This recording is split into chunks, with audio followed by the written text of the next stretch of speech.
አሁንም ቡዜና ዳኒ ጉዟቸውን አላቋረጡ፣ ትጋታቸውን አላቋረጡ። ግን ምን አይነት ሰዎች እንደሆኑ እኔ አይምሮዬ ላይ በጣም ሊገቡኝ አልቻሉ። እኔ እንጃ። በተለይ ዳኒ ምን አለባት ወጣትም ስለሆነ ብርም እየሸወደው ሊሆን ይችላል። የሚያገኛቸው ቦነሶች የሚያገኛቸው ጉቦዎች ሊወስኑ ይችላሉ።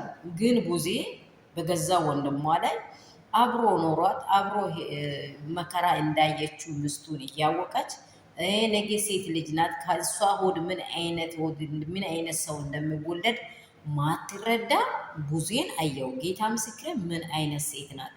አንዴ መንፈሳዊ ሰው ትመስላለች፣ አንዴ ግን ከለዋጭ ሰይጣን ትመስላለች፣ አንዴ ግን አጋንንት ራሱን ጭልጥ አድርጎ የወሰዳት ሰው ትመስላለች።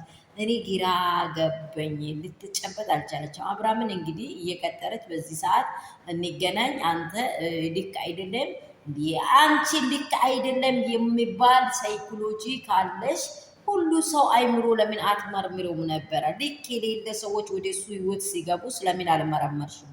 ልክ የማይሆኑ ትዳሩን ሊያፈርሱ ሲመጡ ሄርሜላ ስትመጣ አያስፈልግም፣ እሷን እንኳን የመጀመሪያ ሚስቷን እንኳን እናስታርቃለን። ሁለቱ በኩል ላይ ያለውን ስህተት እኔ ታላቁ ነኝ አየዋለሁ። ወንድሜ ትዳር ስፈታ ጥሩ አይደለም፣ ልጅ ከዚህም ሲወለድ ጥሩ አይደለም የምትባል ታላቅ ሴት ነው እኛ የምናውቀው።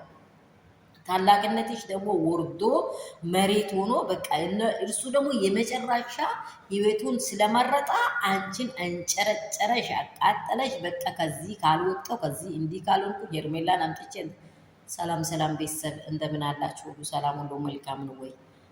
በሴቶች አይምሮ እግዚአብሔር አምላክ ለዘላለም ይባረክ። እኔ ጋር ሁሉ ሰላም፣ ሁሉ በጎ ነው። ያላችሁበት ስፍራ ሰላምና ጸጋ ብዝዝት ትርፍርፍ ይበልላችሁ። የእግዚአብሔር ሰላም ከእናንተ ጋር ይሁን። ሩታን እያጠቁ ያሉት ዳኒና ቡዜ እንግዲህ በጣም በብዙ እየፈለጓት ነው ያሉት። አሁንም ቢሆን በጣም እየፈለጓት ነው ያሉት። ሄርሜላ ቤተሰብ ከአብርሃም ህይወት ውጭ እያላት ደግሞ እነርሱ የምትሰጠው ጉቦ እነርሱን እየሸወዳ ነው። እውነት ለእነዚህ ሰዎች መጸለይ ነው ያለባቸው። እንግዲህ የማይጮይ ሰይጣን ነው የያዛቸው ማለት ነው። የማይጮይ ሰይጣን ነው ቡዜንና ዳኔን የያዘው። ሰላምና ጸጋ ትርፍርፍ ብዝት ይበልላችሁ። ያላችሁበት ስፍራ ሰላም ይብዛ። ከሀገር ውጭ ከሀገር ውስጥ ያላችሁ የአባቴ ብሩካን ጸልዩ አድርጉ። ያላችሁበት እንደዚህ ያለ የማይመች ነገሮችን እየወገዛችሁ ያላችሁ ውድና እንቁ የሆናችሁ የሩትዬ ፋሚሊ ብዝዝት ትርፍርፍ ይበሉልኝ።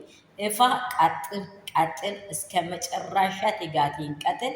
ደግሞ የሞተ ነገር ላይ የሞተ ዝንቦች ላይ የሞተ አንበሶች ላይ ዝንቦች ይዞራሉ አይደለም? እንደዚህ የሞተ ነገር ላይ ዝም ብለው የሚዞሩትን ሰዎች ወደ ውስጥ ወደ ጓሮ ጤናችሁ እናንተ ወደፊት ላያችሁት አላማ ወደፊት መሆን አለባችሁ።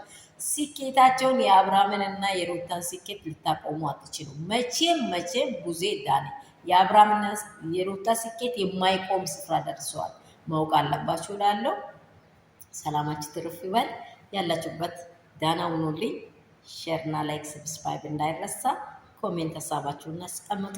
ወዳችኋለሁ። ሰላም ውለው